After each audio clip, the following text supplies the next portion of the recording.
and from the little experience that we have in a very small country, Bhutan. And I would also like to take this opportunity to thank the organizers, including Dr. Shad and all the deans. I hope to be able to convey my gratitude to the Deputy Vice Chancellor, the Dean of Academics, Deans of Engineering, all the other departments.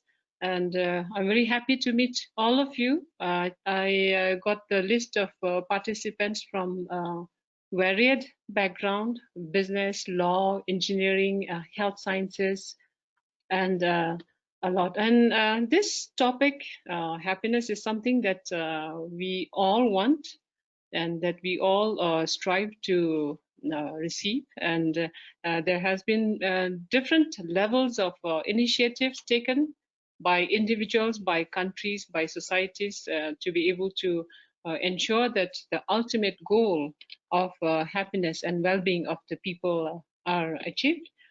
So I humbly thank the organizers, and also would like to now welcome to this session on quantifying happiness, the way to GNH. This is just a picture, as Dr. Shad said. This is my college, and I'm just towards the left hand side of the building, and I bring good wishes from Bhutan, and we would like to offer you all good wishes from the people of Bhutan. Going straight to this presentation, the outline that I have is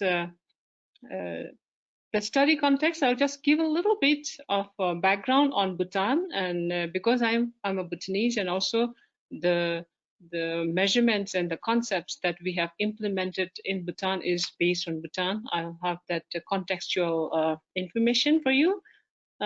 Briefly, I'll have the happiness concepts.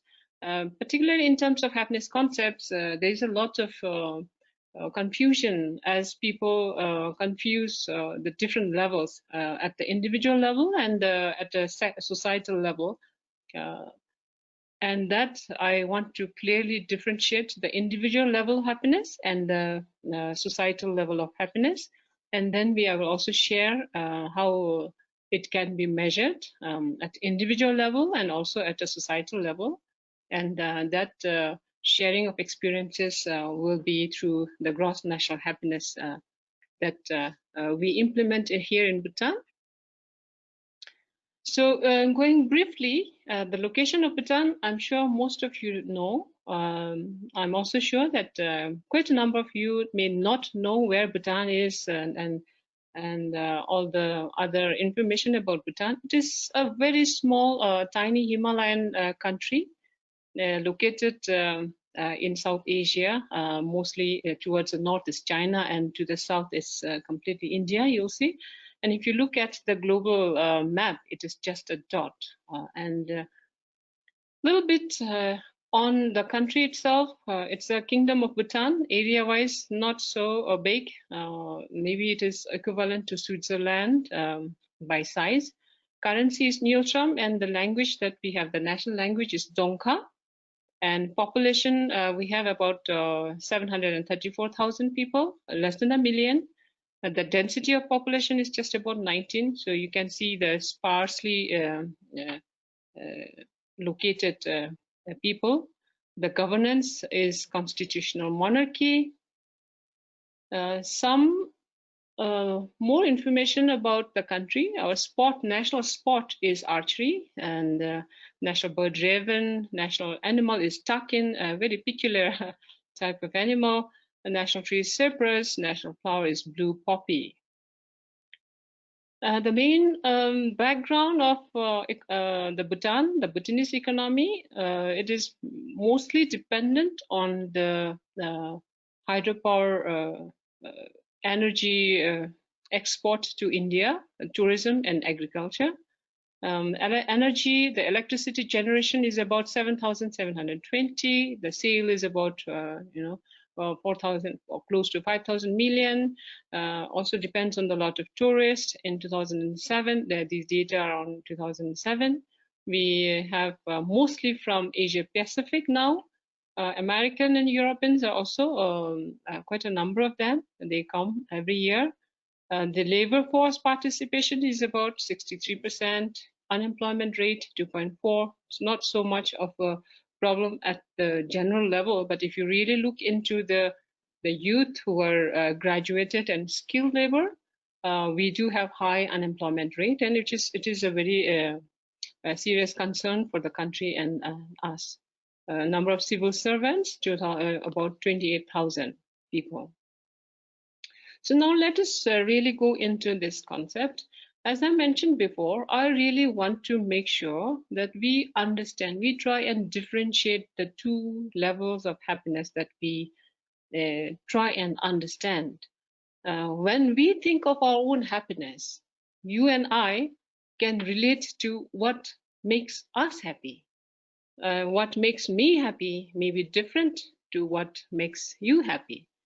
So at the individual level, it is a diverse and very vague, and it is very less likely that we are able to get a common uh, indicator to tell us whether we are happy or not, because of this diversity and because different things make different people happy. And so that is why the confusion is many people think that because at an individual level, I am happy because of this and not because of that. And then people think that at a societal level, there is no possibility. It is not possible to measure the societal level of happiness. So the distinction is that at a societal level, at least we know that we want everybody to be happy, and that is also not the momentary happy, something that I am just happy about something. It needs to be sustained. So if we are looking at long term and sustained uh, things, or it can be uh, uh, many different things that makes the people happy, then at an aggregate level, it is still possible that we try and look at the level and the trends, whether people's happiness and well-being are taken care over the period of time. And if you do have to check if the level and if the people are getting happier, more prosperous, then we need to measure. If we don't measure it, we don't know how it is changing. So the measurement part, the topic of today is trying to measure, quantifying happiness. And if you ask me, um, if it is measurable, many people also doubt that it is measurable. Should it be measured? Also, is a discussion that many people try and put up. But if you have to do something, if you want to ensure that things are happening, and if you want to know how it is changing over the period of time, it has to be measured. Just as we measure the gross domestic product, the happiness also needs to be measured. And so that is why individual level, it can be vague, it will be very individual, but at the societal level, it is the aggregate. What are the important things that people that will make people, or that will give people sustained happiness or well-being? So that is why it is quite possible from the different areas. Economists have studied, environmentalists, psychologists, different fields have studied happiness, and then now they have agreed at least that, and not just agreed, it is also verified through the scientific measure, the brain measures, and also experimental measures, that what people give as a level of satisfaction or level of happiness is quite consistent when you do it, when you measure the brain stimulation level and experiential level. So it has now come to a consensus that it can be measured both individually and at societal level. Although at a societal level, you will not see that many countries have taken this initiative, but different groups, and for example, in UK, of course, they do measure alternative uh, what they think it is important for people. They try and measure it. They try and look at the trends. US, not so much. Europe, yes, they do. And I will be able to share with you how they do measure. Now, the difference here is when I bring in the concept of gross national happiness, it is more a societal level, national level of happiness, whereas in the other countries, when different data sets, for example, German GSOP data set, they do measure happiness, but that is individual level of happiness. Then BHPS, the British household, then Australian HILDA data, they all measure happiness, but they're all at an individual level. So that is why here, at the conceptual level, I want to differentiate individual level and the societal level. What I will be talking about today is both individual and societal, but more focused on the societal level of happiness and the measurement thereof. So if I start with the individual level, because my background is more from the economics of happiness area, we do use the utility model to try and measure. It is a function. Happiness is a function of several things that makes us happy. That will be the basic model which I will share with you. But the general question at individual level to know whether you are happy or satisfied. Some use this term as synonymous. For some, it is happiness. For some, it is satisfaction. It's just different perspective, but the main objective and the common goal is same, that you are trying to measure happiness. So almost all the standard databases measures individual level of happiness by this question. It asks on a scale of 0 to 10, I consider myself. It is from 0 to 10. You will see that average happiness of the Bhutanese is just about 6.05 because uh, it it is comparatively within the South Asian and the Asian region, it is much better than China and India.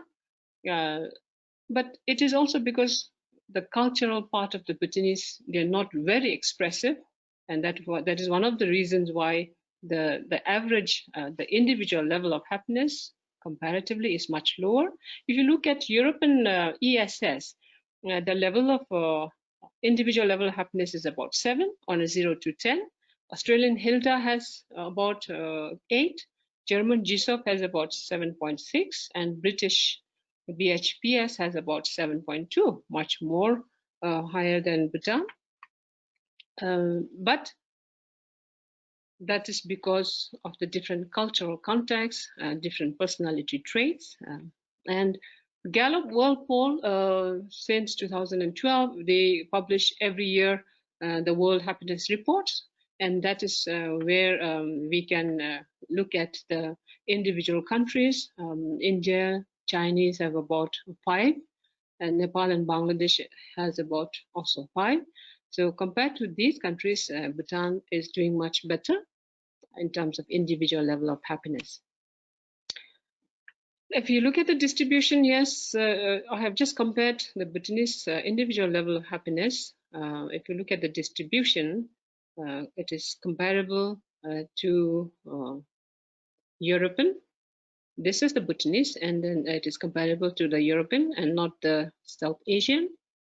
For the very question that Bhutanese were asked, what are the 6 or 7 things that you consider to be most important in leading a happy and contented life? For Bhutanese, it happened to be financial security on an average, good health, family relationship, education, land ownership, and access to road. So these are what people say will make them happy. And you remember that I was trying to segregate the individual and the societal level of happiness. If what people think will make them happy, and if what the government at the societal, at the governance level thing that should make people happy, if there is a convergence between the two, then the societal happiness as well as the individual happiness can be achieved. And that is the hope that we have. And that is the reason why we keep measuring and keep the trend, understanding whether people's happiness level is improving or not improving. Now, going truly by the techniques and the model of how we measure individual level of happiness, it is just like any other measure. Happiness of an individual, or a life satisfaction, some call it, is a function of constant. C is a constant plus the beta x. X is different things like socio-demographic variables like age, marital status, health, education, whether you are living in the city or in the rural, whether you're wealthy or you're poor, you're employed or you're not employed, your personality traits, the current state of mind, whether you are stressful, whether you are disabled. All these things affect us individual, and the more the variables that we're able to include, the better the measure becomes. So individual level of happiness, this is the very basic model. And I was able to improve this individual level of model of happiness by including more important things that make people happy. For example, community vitality, your family members, how you communicate and participate in the family businesses or family affairs. And so the model can keep uh, extending and be able to explain better. This is just an example that I have on the individual level of happiness for the Bhutanese data, and this is uh, the relationship, the sample averages of the independent variables and the dependent variables. And the reason I wanted to show you is that there are a group of significant factors and variables that do affect people's happiness, individual level. For example, see age. As you age, you see that the happiness level of a very young, maybe less than 18, is very happy, carefree. But as they, after age 18, is they get older and get into jobs and midlife, the happiness level drops down, reaches the minimum.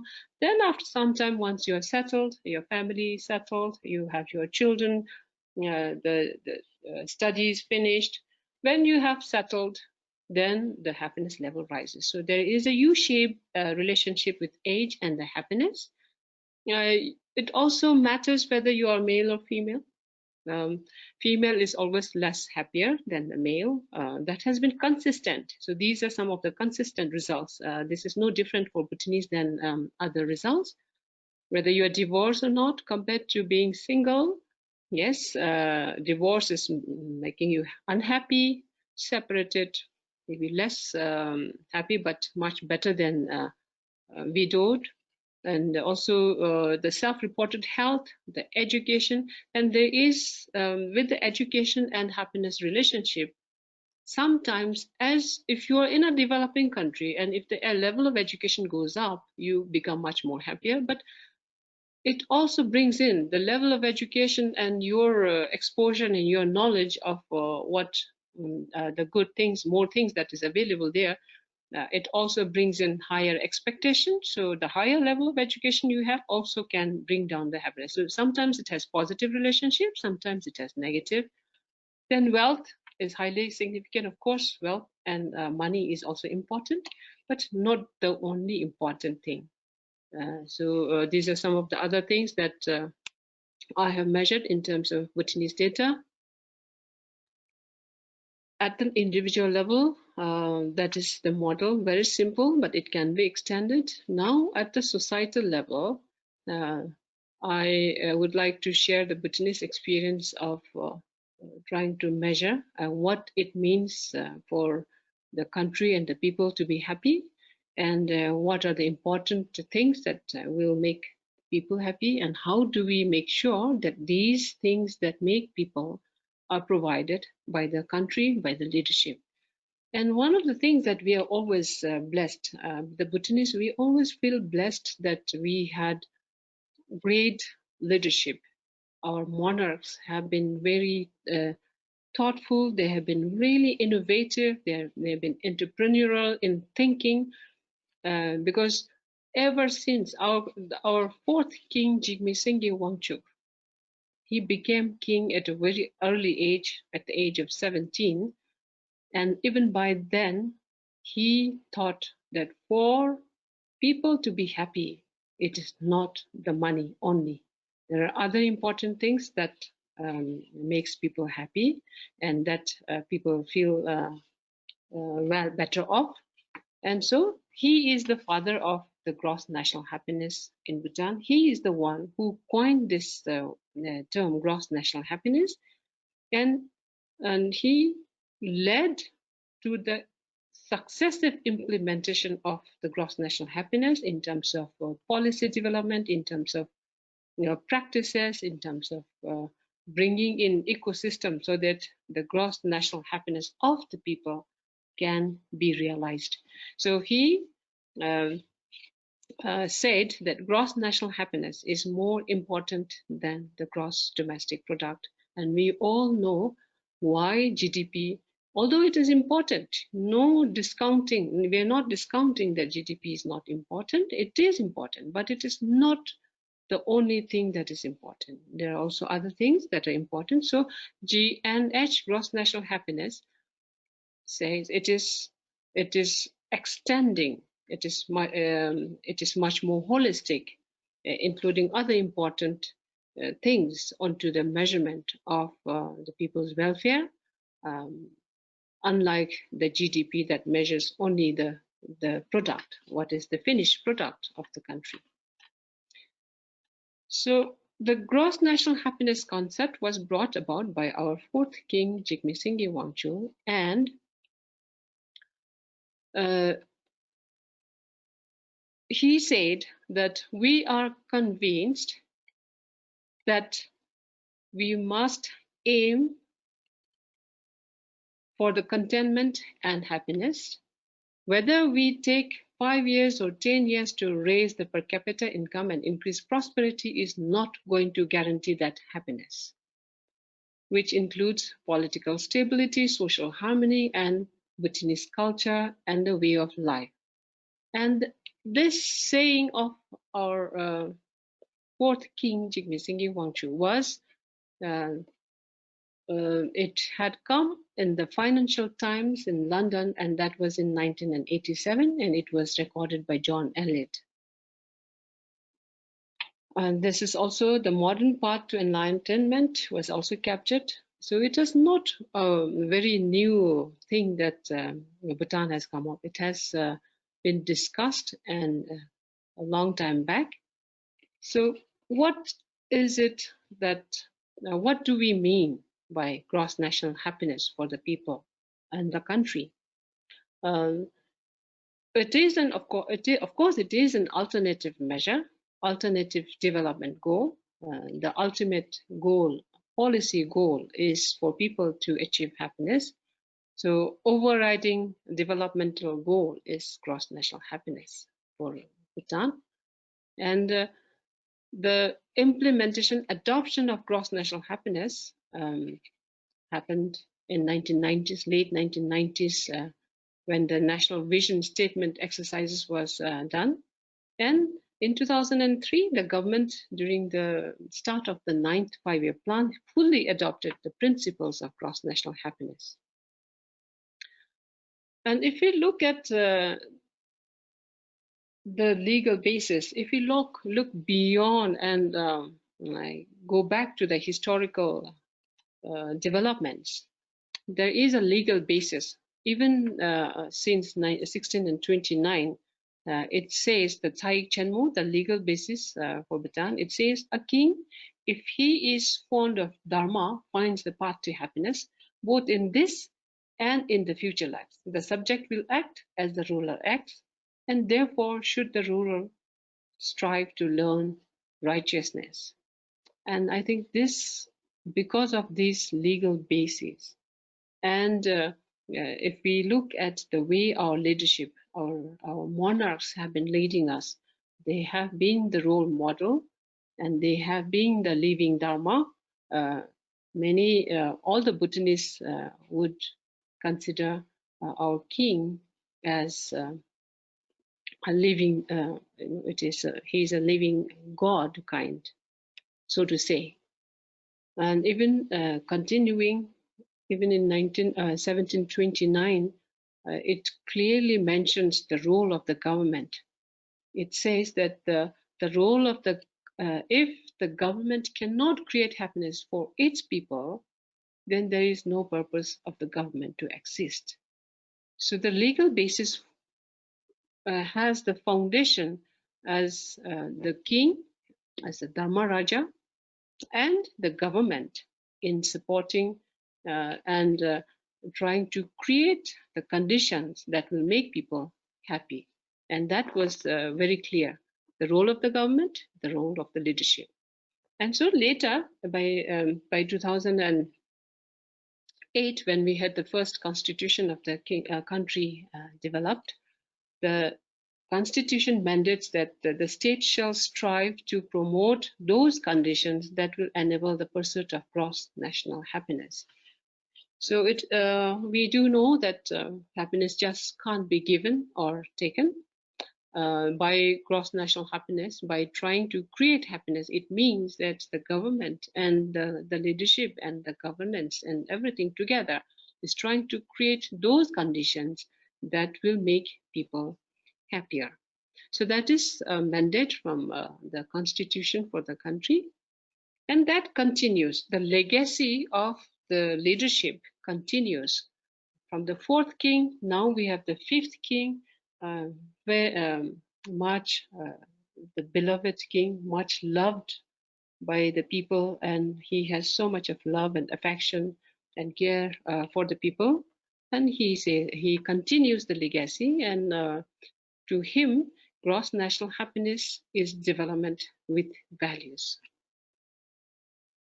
So, what do we mean by the essence of the gross national happiness in terms of concepts or in terms of understanding of the people is that gross national happiness should or is a measure of the quality of a country in more holistic way, and believes that the beneficial development of human society takes place when the material and spiritual development occurs side by side to complement and reinforce each other. And that is what our current fifth king, beloved His Majesty, said, and that is being continued, and that is the belief. And we do have the values of the GNH, gross national happiness. What are the values that it creates and provides? It is a very holistic. We know it encompasses. It's not just one or two or three things, but the holistic perspective. It takes the holistic perspective, even if when it's measuring, it measures the different aspects of what will make people happier. And the other thing is that it is multidimensional, and it is also trying to acknowledge and measure the spiritual, material, and physical, and also social aspects of the people and the country. It is balanced. It emphasizes balanced progress, and then this means that the country's growth and progress is also balanced. It is not just few places that is developing fast. It is also collective, meaning the collective view, viewing happiness to be an all-encompassing collective phenomenon, is accepted by the people.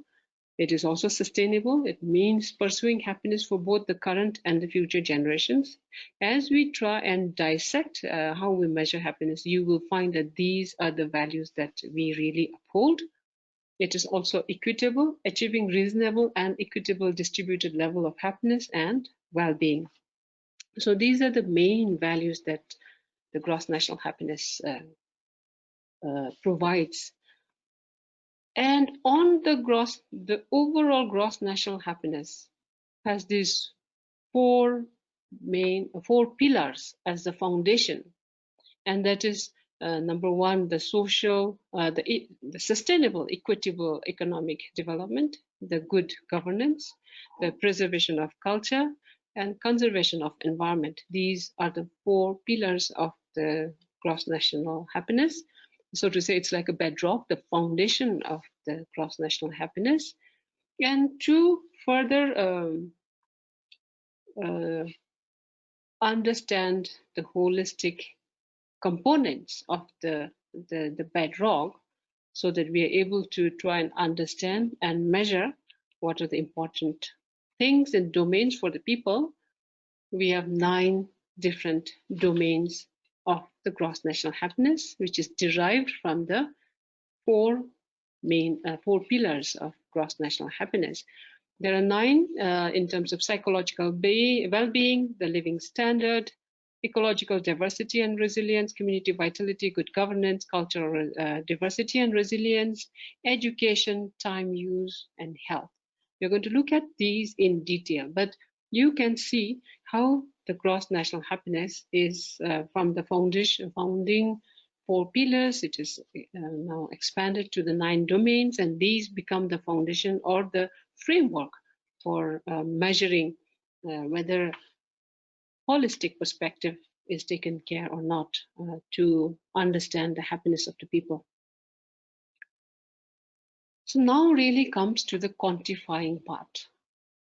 We know what we want, what makes us happy, we at the individual level and at the national level. At the national level, now there is, because of at the societal level, there are different perspectives again. For Bhutan, because of our history, because of our beliefs in Buddhism, because of the values that we derive from Buddhism, it has a lot of cultural and also beliefs that goes into our understanding of the gross national happiness. And so when we try and quantify, when we try and make sure that important things need to be provided, the conditions that are important needs to be provided, it is in terms of conditions, creating conditions that is important. It is not giving happiness to the people by the country or the key leaders or the government, but it is creating those conditions that are.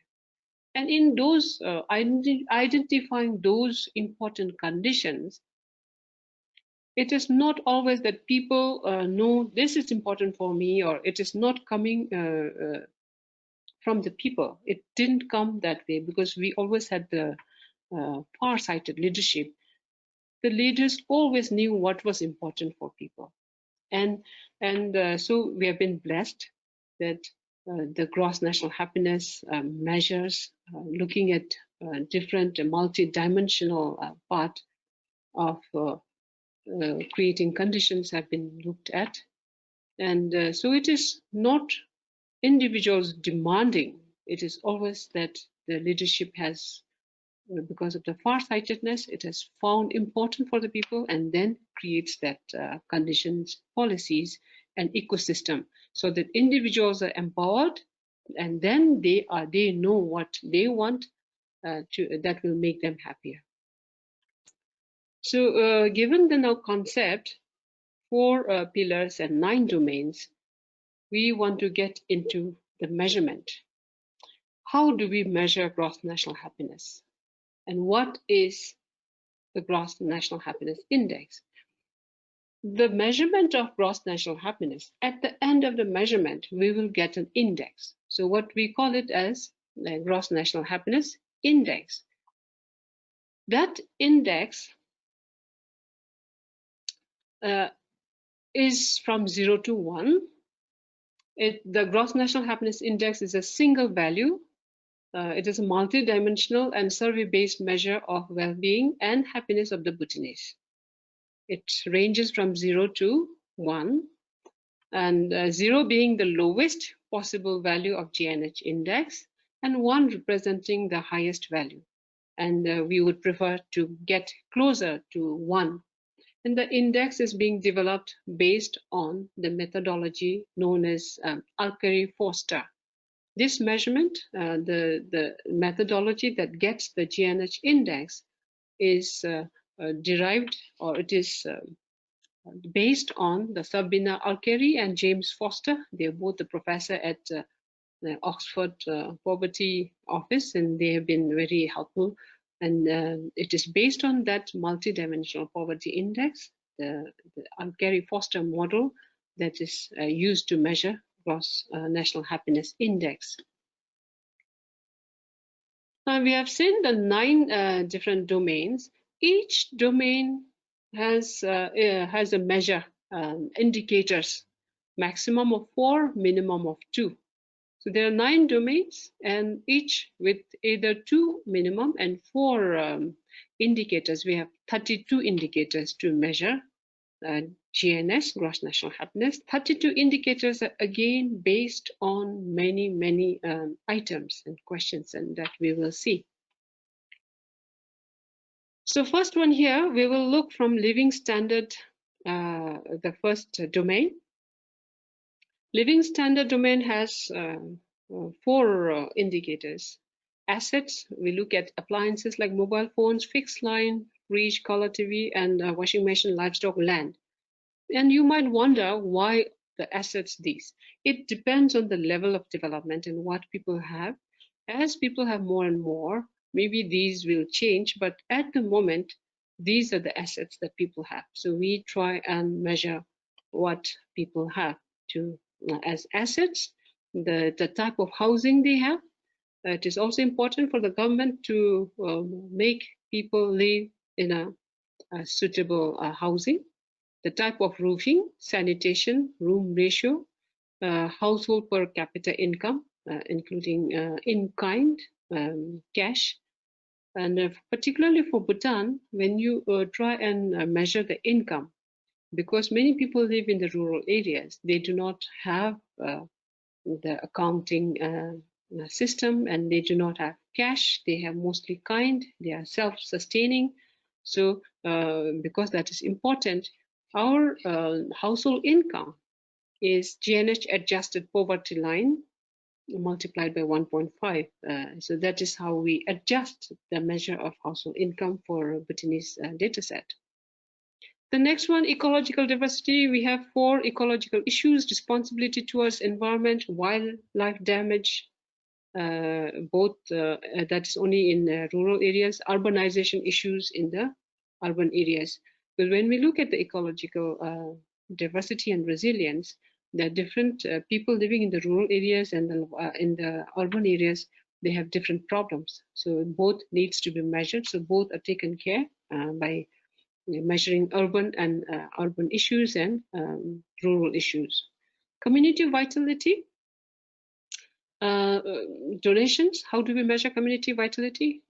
Whether people are interested to provide donations in terms of money, in terms of kind, family safety, whether they have a supportive family. These are the things that we measure in community vitality. In the good governance part, the 4 indicators are government performance, how are they performing, fundamental rights of the people, are they protected, are they able to exercise, services, political participation.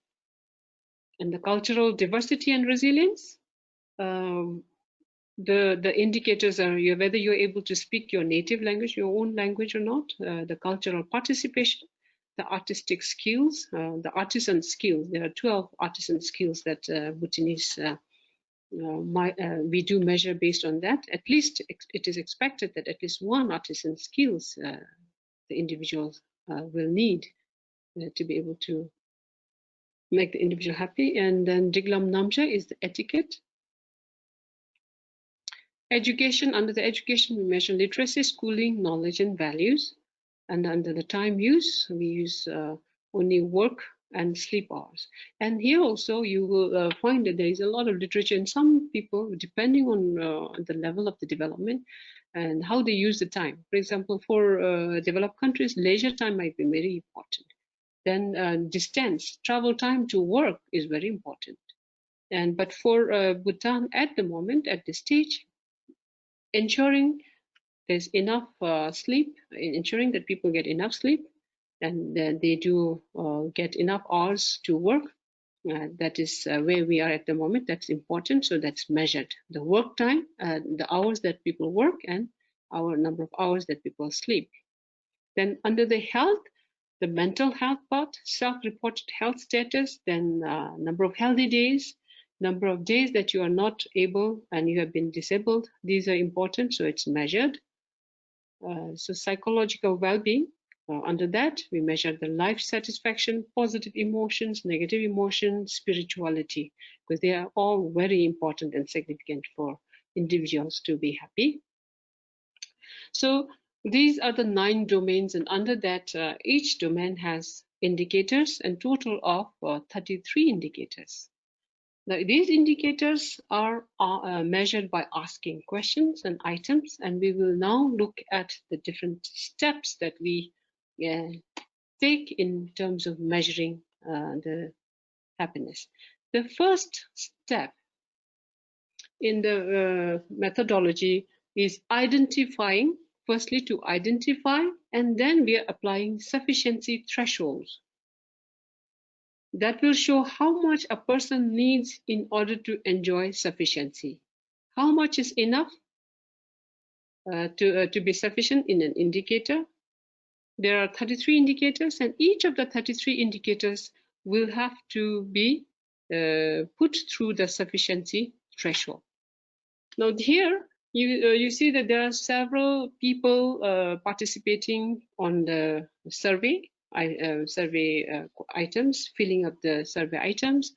There, the 33 indicators, every individuals, they try to put their a level of satisfaction or happiness. And then the next level would be identifying the sufficiency threshold. For each 33 indicators, what is it that is the standard? It is a level that government, the people think that it should be there for individual. We know that as an individual, I might be happy just by having one of the 9 domains. And I may not need 3 or 4 things. I may need just one thing. But from the societal perspective, there is a standard. Let us maintain a standard that having one is not enough. Maybe there should be a 3. So this is the sufficiency cutoff or sufficiency threshold that is being administered. Number 1, step number 1 is you identify, and for the 33 indicators, you put sufficiency level, threshold. You set a threshold. Then in the first, for example, now let me show how the first level, the step level, step number 1, sufficiency threshold is put in place. Let us say that the domain cultural diversity and resilience has the indicator language. The language indicator is measured. How is this language indicator measured? By asking a question. The question survey item is, how well can you speak your mother tongue now? So that the answer to that is Likert scale. Likert scale, 4 Likert scales, not at all, only a little, quite well, and very well. So as an individual, you give your rating on this 4 Likert scale. On the 4, if I give quite well or very well, then the sufficiency threshold is met. If I say only little and not at all, then I become insufficient. So in this particular indicator, as an individual, I'm not happy. By this indicator, I fail to meet the sufficiency cutoff threshold. So on a counting measure, you are identified as not meeting the threshold, so you're less happy. You're not happy. So I hope that you're able to understand. If you are not able to, please do stop me. I can explain. So the more complicated thing is, for each of the 33 indicators, there will be several items asked. For example, life satisfaction. index, you will see there are about several questions. Each will have a response range, like the one we just used on a language indicator. We had 4. Some can have 5, some have 4, some have 7. So we have response rate, and then you have the score, and on that score you put the sufficiency threshold. And how do we? Now the next question is, when we set a standard, when we set a threshold, then how do we set? What is the basis? Maybe the question. Most of the basis, we look at the standards by international norms and standards. For instance, the sufficiency threshold for working hours was set at 8 hours based on the International Labour Organization standards.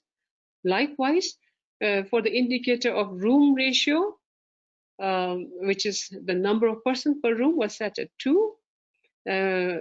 For some other indicators, sufficiency thresholds were based on the current financial status and environment, or also the current cultural context, maybe even segregating whether you're in the rural areas or urban areas.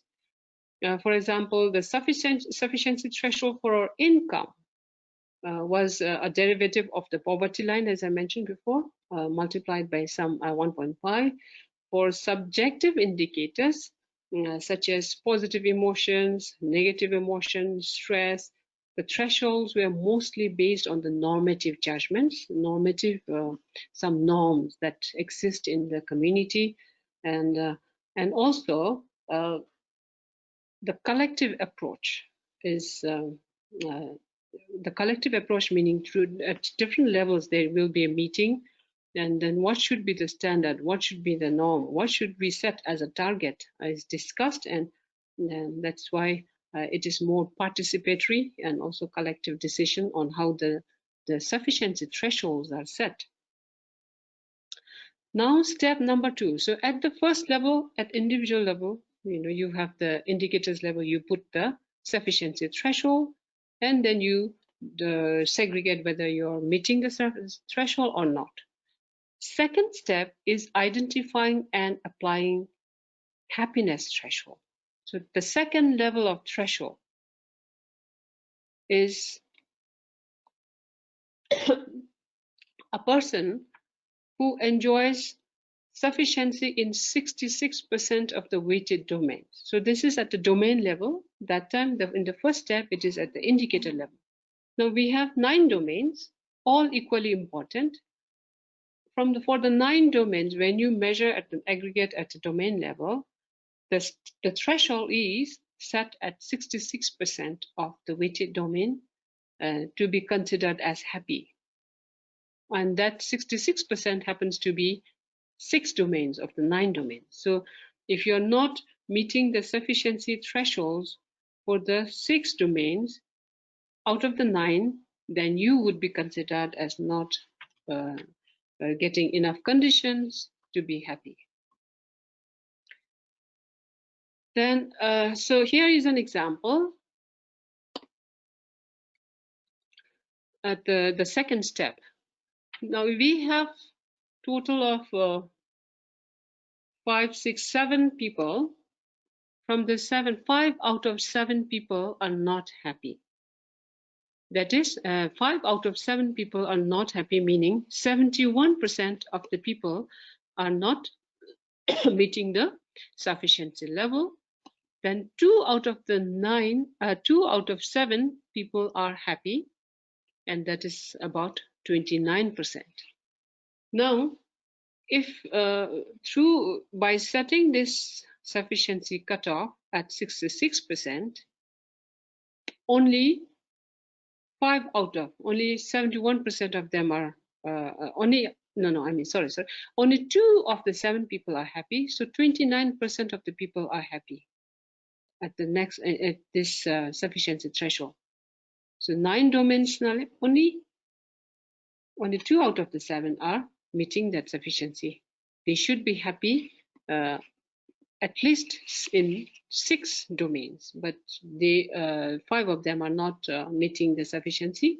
Only 2 of them, if you look at the orange boxes, which are meeting the sufficiency, they meet more than 66% of the domain. So that is how the second level of threshold is put. Now the happiness gradient is also, it is now from the threshold we can derive the happiness gradient. We can have different levels of happiness thresholds. Number 1 is intensely happiness level for different purposes. For example, if you want to know a very specific group of people who are intensely happy, who are not so happy, then we have this gradient of the people. People who have achieved sufficiency in less than 50% are considered to be unhappy. People who have achieved sufficiency in between 50 to 65% are narrowly happy, just barely happy. And people who achieve sufficiency in 66 to 76% are extensively happy. And people who achieve sufficiency in 77% or more are deeply happy. Now, if you remember, we have 66% as a threshold out of the 9 domains. So if 6 domains you have met the sufficiency threshold, then you are happy. From the happy, you have these 2 segregation, extensively happy and deeply happy. From those that has not achieved 66%, those who are not happy, then we have 3 segregations. Now that is narrowly happy and unhappy. Here, this is another example that I have. So the threshold is 66% of the domains, which is 6 of the 9 domains that people have to achieve. And we have these same 7 people.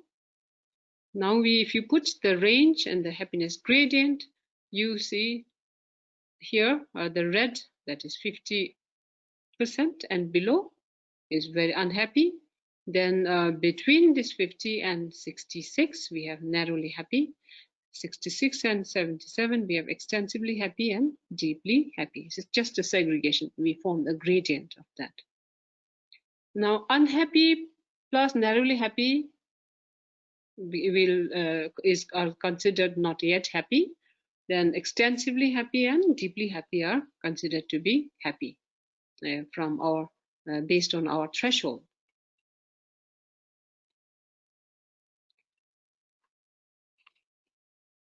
So from the happiness threshold of 6 or more, which is 66% of the domains are set based on the diversity. Some indicators do not have universal applications. So example, political participation under the good governance is not relevant to the monks and nuns because they are treated above the political, they do not vote, they are taken and given or treated as above the politics. Then in terms of the measurement errors, to allow room for biasness, whether it is about the household income or about their values. Then the freedom of choice is also given. Many people seem fully happy without sufficiency in all the indicators. We know that I would be happy with just 1 or 2 things, but the GNH measures makes conditions very stringent for me to be happy. I myself may be happy, but the requirements are much more, and I may be identified as not happy, although I am happy myself. So freedom of choice, which is also participatory, and then the normative reasons are used even to set this threshold of 66% on the GNH domains. Now we have identified how many people are happy, how many are not happy. Now the next is to compute GNH index. And to be able to compute the GNH index, we need to know one more thing. The happy lot, not very happy lot. Now, among the not yet happy people, what is the average sufficiency level? That is the most important thing. Because for a government, for the country, the target is the not so happy, and for them to bring it to the happy. Happy lot, if they're already happy, yes, the conditions could improve, but the focus should be on those who are not happy. How do we create conditions that can bring them out of that not yet happy to the happy level? So to be able to do that, we need to know what is the average sufficiency that they enjoy, those who are not happy. So that is the step number 3, average sufficiency level among the not yet happy people. So here we know these 5 people out of 7 are not yet happy. From that, so these 2 are happy only in 2 domains. Then the next 2 are happy in 3 domains. The next one happy in 5 domains. And to be able to understand, the breadth of or the sufficiency in terms of how many in the not yet happy, among the not yet happy, in what percentage of the domains do they have sufficiency? Or in other words, what is the average sufficiency? That is what we want to find out the next, that the final one, and to be able to get that index. So if you look at the 5, from the 5 here, these 5 people, we have seen in which areas each of them have less sufficiency. By looking at that, now we already have the average sufficiency among the not yet happy, percentage of not happy people, percentage of happy people. So these are the only 3 things that we need to calculate GNH index. And this is step number 1, and then step number 2, and then step number 3 gives AN. So the symbol that we use is H, big H and small h, capital H and small n, not happy. This is happy. And then average sufficiency among not yet happy people denoted by A and at. N is not happy, but A is for average sufficiency in these 3 areas. Now, once these 3 are there, in the GNH 2015 index, the proportion, percentage of happy people were 43.4, which is 0.434. Percentage of not yet happy people were 56.6, so 0.566. The average sufficiency among not yet happy people was about 56.59, 0.569. Now the GNH index 2015 would be given by happy people plus not happy people multiplied by the average sufficiency among not yet happy. This will give the depth of the not so happy people. So the GNH index for 2015, we have this number, HH, HN, and AN. So this gives us GNH index of 0.756. And we, as I mentioned before, the GNH index is from 0 to 1. Closer to 1 is much better. 0 is not so good. We are about 0.75 compared to 2010 GNH index. It has slightly improved, so which is progressive. So we keep a trend and then find out whether it is improving or whether it is not improving. Now, why? And once we have this GNH index, what is it used for? The main purpose is to understand the happiness of the people, how many are happy, and how are they happy in the happiness level. And the other important use of GNH index is to increase the happiness of those who have not yet received happiness, or those who have not yet met the sufficiency level, and identifying where and what they lack. Is it in terms of incomes, living standard? Is it in terms of cultural, in terms of community vitality, in terms of what? So where do they lack? And that is identifying what the government can do. And this is also used if today I won't get enough time to show you how we practice in terms of policy, in terms of governance, in terms of developing our plan targets using this GNH index. But I'm only able to share how it is measured and what do we mean by that and where do we use it. Maybe next time I can, or you can have a look at our other publications. So this is how we measure. We get an index, and now we know we have used different indicators. We have also 9 domains. What about the weights? Because when it comes to measurement and quantifying, weight is very important. Do we give equal weights or different weights? For Bhutan, for the GNH, all the 9 domains are equally weighted. 33 indicators, 2 minimum, 4 maximum per domain. They're all they are not equally weighted, but the 9 domains are equally weighted. The relatively equal weights among the 33 indicators, the most reliable and more objective measures have little higher weights. If you look into the details of how each item is weighted, then that is where you will see. So no major differences in the weights, but there is slightly different weights at the indicator level, domain level. All the domains are equally important. See? So you will see the weights on the 33 indicators. For psychological well-being, because there are about 4 measures, life satisfaction gets 33, the other 2 get 17, spirituality get 33%. So there is a slightly higher different weightage given. Now, how robust is the GNH index? That's another question that we're going to get. And for GNH, we can confidently say that the standard error of measurement is always taken care. First order dominance test is done. The happiness incidence curves are estimated. Spearman rho is used.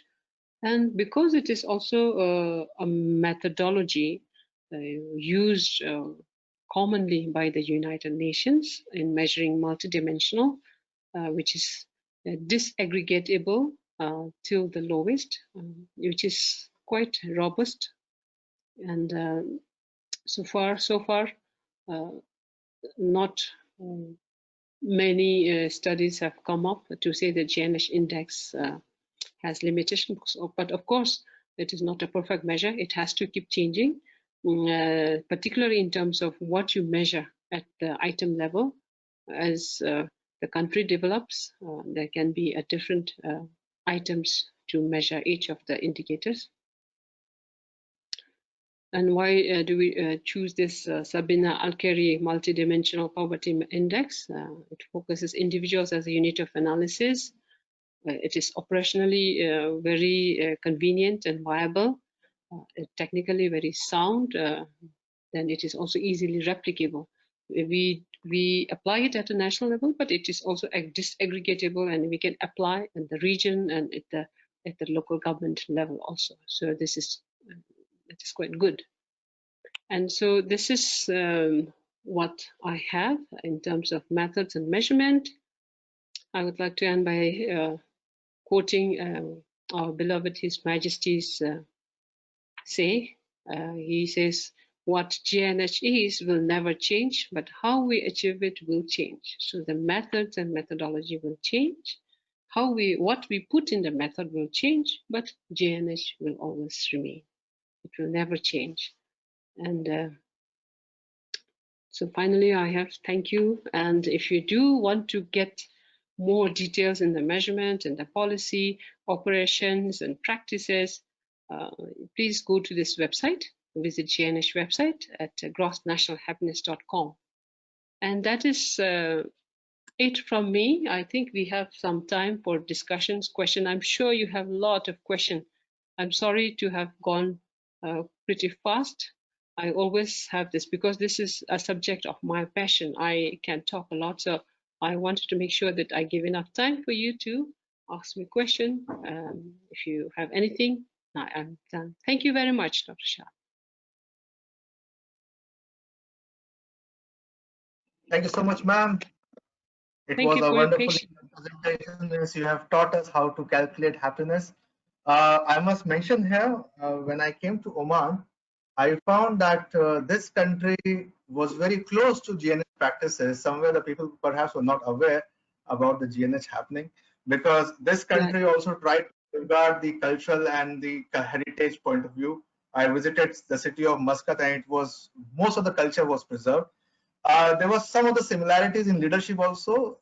The father of modern Oman, he took over the throne in 1970, and he has been a point of inspiration for everyone in this country, just like Bhutan. Wow. Yes. We lost him on 10th of January, and the state was in the situation of mourning, and then this COVID-19 happened. So there was a Oh. leadership happening. So, and the former king, he tried his level best to achieve the balanced development in the country. And same on the Okay. principles of GNH, this country is also working and truly call it as Bhutan of Middle East. Now, before we move ahead, we have some questions coming up. We have a faculty. His name is Kashif Ali Sabiri from the Center of Foundation Studies. He asks that if we can differentiate between happiness and contentment, and which one Mhm. is more important. Okay. Thank you very much. I think that is a very important question for for me We have, personally. And are you able to hear me? Yes. You. yes, yes, you're audible. Okay. Uh, This is me, Kashif so Ali Sabri. it right. So it depends on how you look at the two. I think many a times at an individual level we have our own perception that happiness would mean instant. Uh, for someone, happiness could be just the instant gratification. I'm happy to see this. I'm happy to eat this. And I'm happy to run. I'm happy to do things. So that's very instant. So if this is instant gratification, then it is not it is quite different from contentment. Contentment, satisfaction over the period of time is long term, more sustained. It is not that it's going to change frequent changes in the moods. So there is a difference. To me, particularly, when we say happiness, uh, from the GNH perspective, the happiness can be contentment. Happiness can be overall life satisfaction. So it depends on how you perceive it. And if you think that happiness is just instant gratification, then it is completely different from contentment. But if you think happiness for sustained happiness long term, then it can be related to contentment. And from some of the studies, what they have done is they try and correlate and try to find out if it is consistently giving the same results. You ask a question on contentment, you ask a question on life satisfaction, you ask a question on happiness.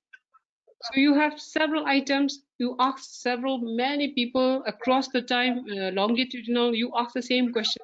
And if at the end the results are consistent, then it is same. The happiness, the how people perceive happiness and contentment or life satisfaction is same.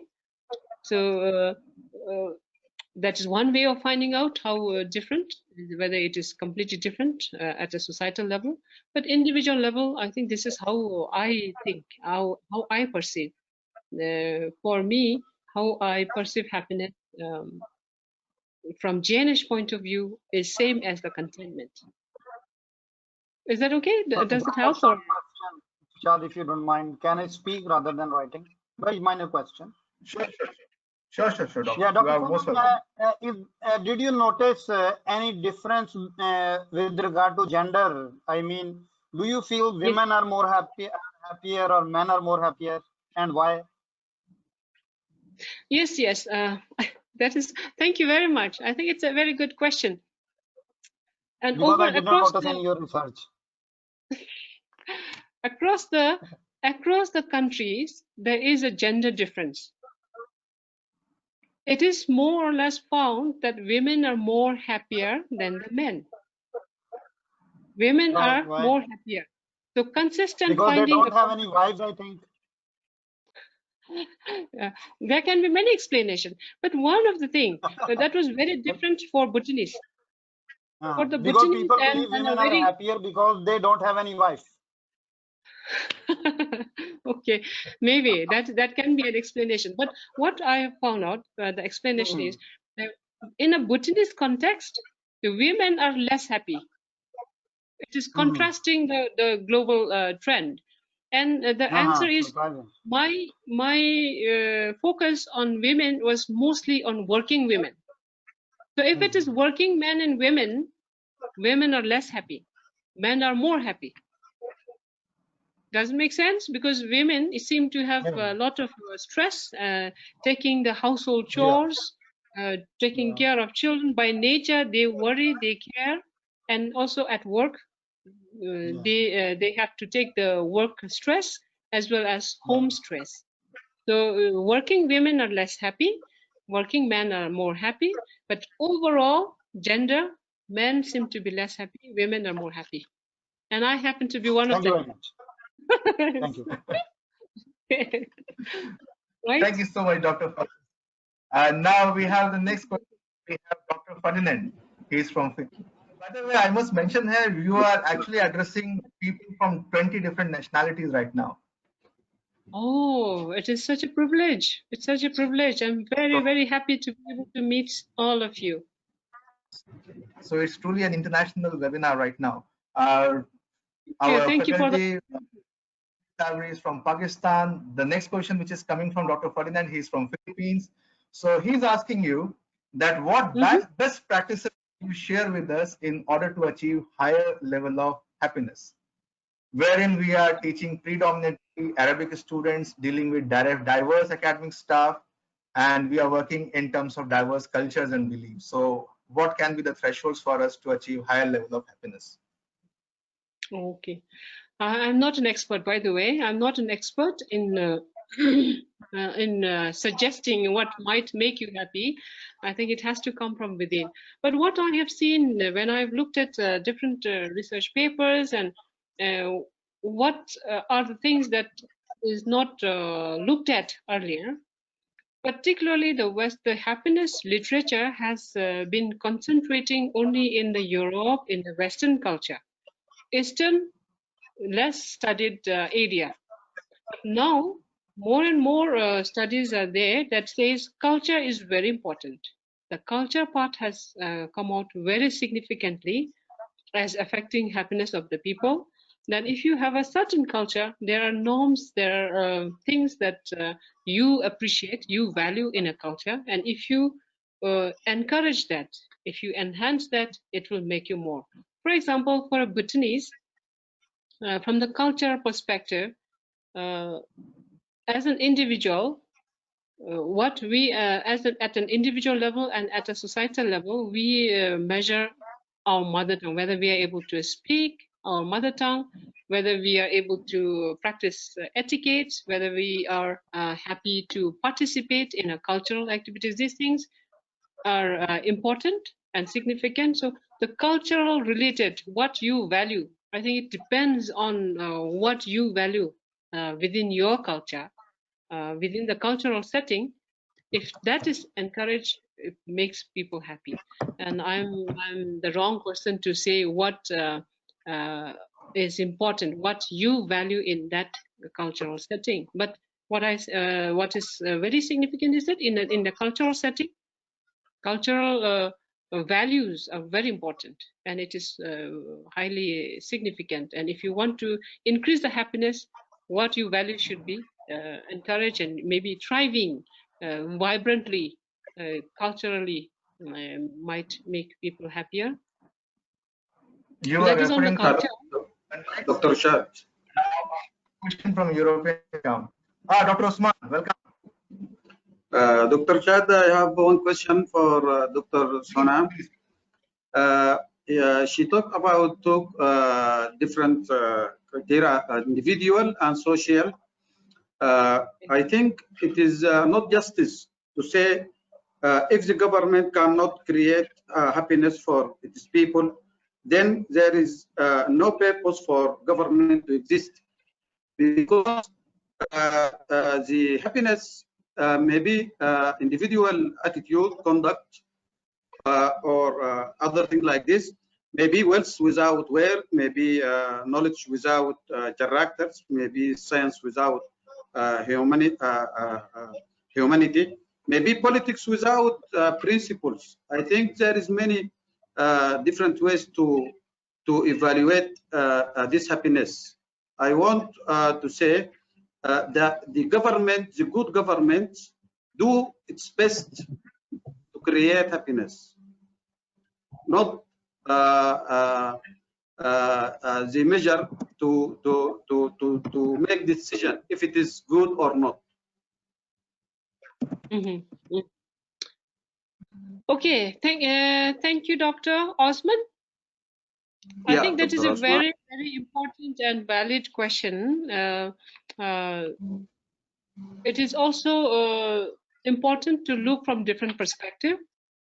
From the Bhutanese perspective, because there is a founding requirement and mandates of the government and how the governance is required, how the leadership has to rule, because these are the values and principles that is built over the many, many, many years, it is found important for Bhutanese.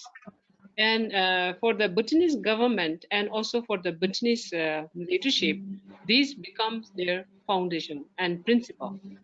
So that is why it is also enshrined in the constitution that the government is there for the purpose of making people's welfare better, or for the purpose of making people happier by creating those conditions. If you're not creating those conditions, if you're creating conditions that will make people unhappy, like creating war, that is not the purpose of the government. That is not the role of the government. So I can completely appreciate your perspective, because from your perspective, that is valid. You don't expect the government to create that condition. You expect the government to do their best in performance. And that is what we also measure in the GNH. We also measure under the government, under the good governance, we do measure government performance. Because if the government is not performing well, people are not happy. People are not satisfied with the performance of the government, then it shows in the measure. So I think it is a different perspective. For a very small country, Bhutan, the purpose of the government is very important, that they do not create conditions that will make people unhappy, so that they have a purpose. And so that they are very clear from the beginning, by coming into the government, coming into power to govern or to make decision, we are there for people and for making or creating those conditions that will make people happier. Of course, there are also a lot of limitations. We know realistically it is difficult to be very happy with the governance, with the government, but that is the target that we set. Setting the target is, I think, okay. Okay. Do you agree? If you don't mind, can I add a few words? Another question, please. Do you agree? Sure. In our field, I am from College of Law. Do you think if we enact good law and apply good decision or actions according to this law, this make people happy? Yes, very fair. Fairness, equality, and rule of law. If there's no clarity in the rule of law, people get confused. If there's no fairness in the judgment, people are not happy. But this is also, yes, very important. The legal system, rule of law, the fairness is very important. And if there's no fairness, if you more allow me, people I are can add happy. one sentence to both Dr. Usman and Dr. Sonam. So, Dr. Usman and Dr. Sonam, as you discussed, it was really nice. To me, I believe it's just like a two-way process. As Dr. Usman says, the Yes. responsibility of the government, and Dr. Sonam says, the responsibility of the public, or vice versa. Government and public are just like a family. If the parents are investing everything on their children, but the children are not giving proper output, so who is to be blamed? Not the parents. Similarly, if the parents are not doing, for example, my parents never went to school, and now I am doing a doctorate. So I cannot blame my parents that they never got education, but they have invested everything in me. So it's a two-way process. Both have to work on their level, at their level, government as well as public. Thank you very much. Perfect, perfect. Yes, yes. It has to. You have to have two hands to clap. So yes, every responsibility also should not be left to the government. Of course, people have to take the responsibility, and in the practice part, practicing GNH, operationalizing GNH, there we have very clear distinction of what is the role of the government, what is the role of the people, what is the role of at the agency level, at the sector level. So yes, we have to have responsibility and delegation across. And the way I have understood this entire thing is that GNH concept has to be contextualized with respect to the country. For example, the way America calculates GNH, capitalist society, it is going to be entirely different the way China or Bhutan is going to calculate, because somewhere in Bhutan the dependency on the government's machinery is higher as compared to America. So now we That's have a the very next valid question point by coming. Mr. Chan. So we have Mr. Irmal is from Albania, and he's asking that what is the relationship between happiness, personal development, motivation, innovation, and entrepreneurship. So a lot of relationships: personal development, motivation, innovation, and entrepreneurship. I think yes. Thank you very much. Very, very. I'm not sure if I will do justice, but I can try. And I think these are all related, and ultimately it comes to one individual self, whether you are happier. Well, what makes one happier? If me as an individual is naturally more enterprising, is naturally more innovative, is naturally more thinking forward, then the more I think forward, the more I come up with new ideas, will always make me happier. So in terms of the measurement of the GNH, if you're asking if this entrepreneurial thinking, innovative thinking, and the happiness individual at the government level how are they related? Is there a relationship? Now I feel there should be a relationship, but I also say that it has to depend on an individual. What makes me happy as an individual? If I do not enjoy being innovative, then I may not enjoy. But at a societal level, innovation is very important.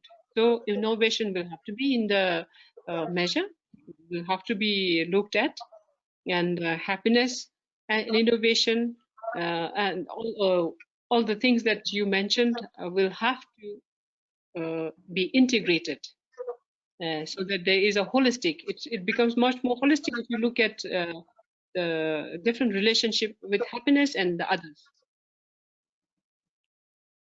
I'm not sure, but I do think that there should be a relationship, but ultimately it will be the individual who will have to decide what makes them He's happy. thanking you.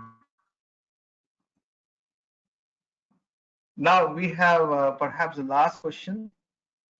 Now Yes. we have Mr. Ahmed, and he says individual happiness is very subjective and a state of mind which makes measuring or quantifying it inaccurate. Do you agree?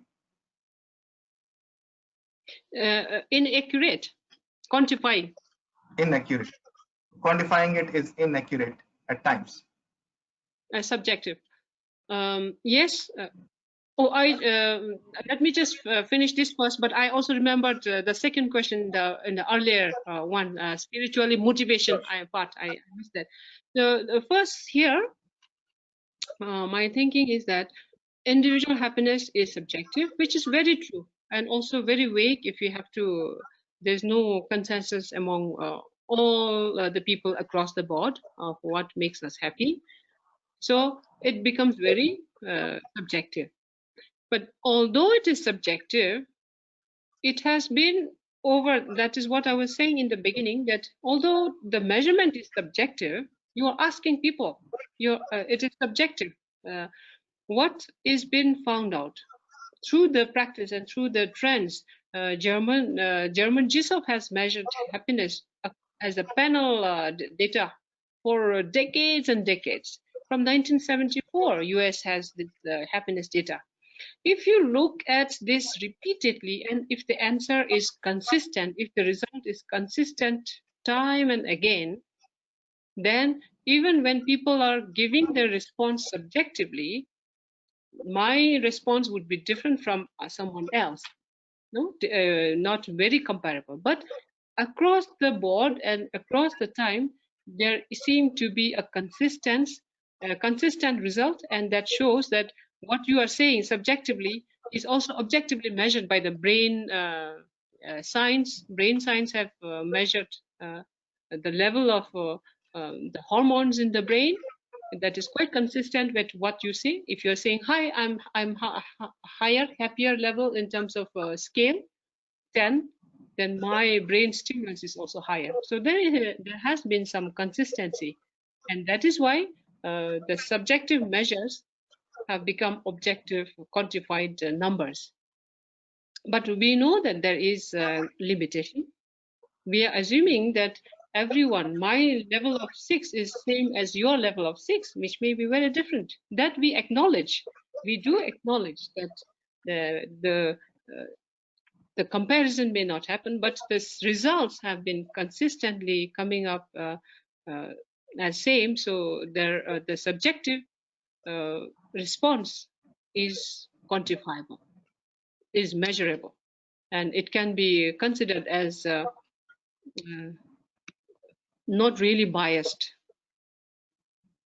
And okay, so if that is okay, the earlier one about the motivational, your spirituality, I forgot to club that. Of course, yes, I said that happiness, the entrepreneurial thinking, then long-term thought, logical, motivational, all these are all personal traits. Some are by nature, some are learned, but when we look at the motivational part, a lot of things comes from within. For example, a very high positive person with high positivity, positive outlook to the life, have high motivation, and that means highly motivated people are always very happier. So there is a relationship anyway. Highly motivated people, highly positive people are always highly happy, positively correlated. And in terms of spirituality, depending on whether you are, whether the person is more spiritual or not, for a spiritual person, the higher the spirituality, higher also is the level of happiness. So there is again the connection, there is consistency, a positive relation. So that is what I wanted to share. In terms of motivation, it is more personal traits, and because if some there has been a lot of study on the children. Extravagant, outgoing children are much more happier because they are much more motivated to research gaps in the context of Oman now. Yes, now we can see a lot of research gap, and I'm sure that most of the faculty members who have attended the session today will be taking up calculating satisfaction index in the times to come. Now, since it's almost time, so without any further delay, I'll request our Dean, Dr. Ibrahim. Dr. Ibrahim, can you hear me? I'll request our Dean to propose a vote of thanks. And thank you so much, Doctor, for patiently taking up this session. Thank you very much. It has been my pleasure and an honor. Yeah, Professor Dr. Sonam. Yeah, it is my pleasure to get together in this wonderful sessions. So, as an acting dean of College of Business, and on the behalf of the University of Brahmi, we would like to thank you for the amazing session and valuable information. We are learned from you a lot about the quantifying happiness, or how to calculate the happiness, and so on. We are, or by the way, we are also happy now because of you. Thank you for your time and effort and for being with us. Happiness Thank is you so much. contagious. Yeah. Okay. Okay. Thank All you the best. very much. Okay. Thank you. Thank you very much, Doctor. Thank you, the whole team and the participants, for very patiently listening to my long session. Wish you all the best, and please stay safe and keep well. We know we are all affected by COVID, but our spirits are high, and we, despite our distance, we're able to meet online. So that is life. That is how we have to take it. And wish you all the best. Thank you. Thank you, Thank you Dr. so much, Shad. Dr.